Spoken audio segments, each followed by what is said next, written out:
for drug use. And that's ironic because the people who make the laws and enforce them, many of them admit they use drugs.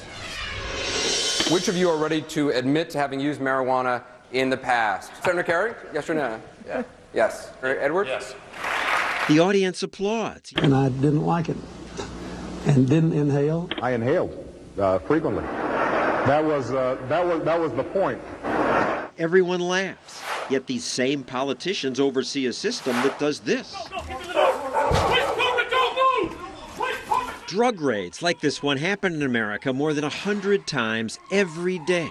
I do. Neil Franklin once led such raids. You've locked up hundreds of people for drugs? Absolutely, and have been responsible for thousands being arrested. You felt good about it? Yeah, we really thought these drugs made people evil. But 10 years ago, Franklin decided that drugs, even hard drugs, do much less harm to Americans than the drug war. Drugs can be and are in many cases problematic, but the policies that we have in place to prohibit their use are 10 times more problematic.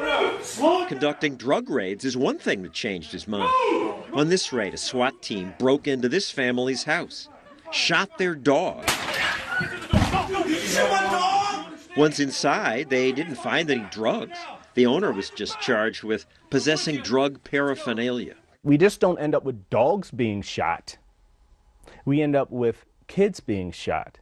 We end up with search warrants being served on the wrong home, and innocent people on the other side of the door thinking that they are protecting their home. We should be kicking down more doors. Paul Chabot was a White House drug czar advisor under President Bush and Clinton. They're not kicking the door if somebody's smoking a doobie on their couch. They're kicking the door of somebody who's a violent person with a known history to be dangerous. When they get it right, sometimes they make mistakes, terrorize people. Because that accident happens should not be the reason that we do away with the program. Do away with it, says Franklin. It didn't stop drug use, but it created violence. Tens of thousands of people are dying. Not because they get high on drugs, but because when something's illegal, it's sold on the black market. And that causes crime. Drug dealers can't call the cops if someone tries to steal their supply, so they arm themselves to the teeth and form gangs. We have the violence of these gangs competing for market share, and people get hurt. Especially kids. Drug gangs constantly look for new recruits. Some of these gangs have better recruitment programs than Fortune 500 companies. They know what to say to kids. He demonstrated how they recruit kids. Check this out. Look what I got on my feet, man. Wouldn't you like a pair of these? Just run right over there to Foot Locker, get yourself a pair. When you get up, come back and show me them, man. Okay, kid comes back, man, they looking good, man.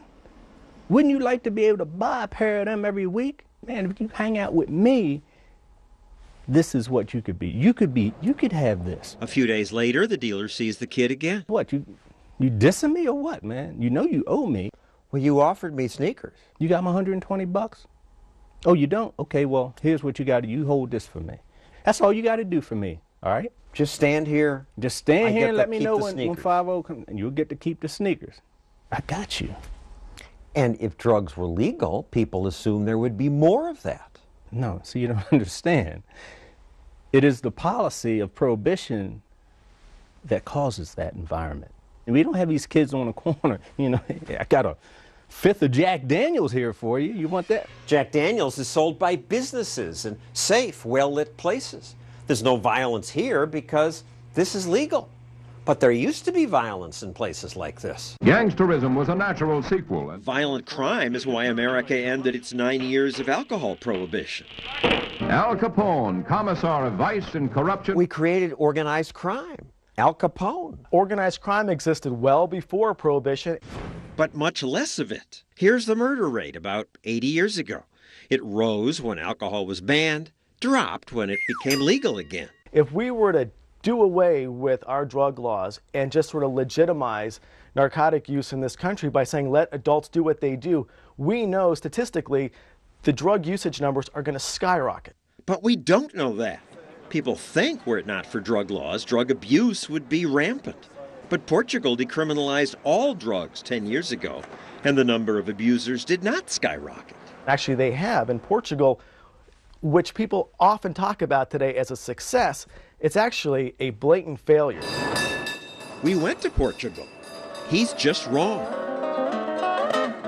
We had a huge problem with drug use. This man is Portugal's drug czar. We had around 100,000 people hooked on heroin. 15 years ago, heroin users shot up in the streets and junkies set up tent cities. Then, instead of doing what we've done, they tried something different. They decriminalized every drug. Crack, heroin, you name it. Is legalization. We have the most liberal model in the world. Drug use is treated more like a parking ticket than a crime. People caught with drugs, like this man found with hash, get a slap on the wrist, sometimes a fine. When the law passed, did stoned people run wild in the streets, taking heroin and crack? That's so not true. This woman served in Portugal's parliament. People now take a more responsible attitude towards certain drugs. There's no police after them to choose for them. Despite that freedom, independent studies found that the number of people who say they regularly do drugs stayed about the same. And more importantly, the numbers of addiction itself decreased a lot. We saw this woman openly smoking a joint near some police officers. But we saw more public drinking than drug use. Drug abuse is down, say authorities, and drug crime is down. The police forces were a little bit suspicious. At first, this police inspector had doubts about the law, but now he says it works. The level of conflicts on the street are reduced. Drug-related robberies are reduced. In fact, now the police are not the enemies of the consumers. And teen drug use is down. It brought some peace to this debate. But in America, the drug war rages on. Coming up, another war against prostitution. We don't sell access to the intimate self. It creates the idea that human beings are no different, no better than stuff. But these sex workers say, what is she talking about? I choose to do this. This is what I want to do. VitaFusion Multivites, the adult gummy vitamin with the taste and nutrition that just might inspire a little healthy competition. Enjoy your gummy vitamins. I'm a marathon runner in absolute perfect physical condition, and I had a heart attack right out of the clear blue. I'm on an aspirin regimen, and I take Bayer chewables.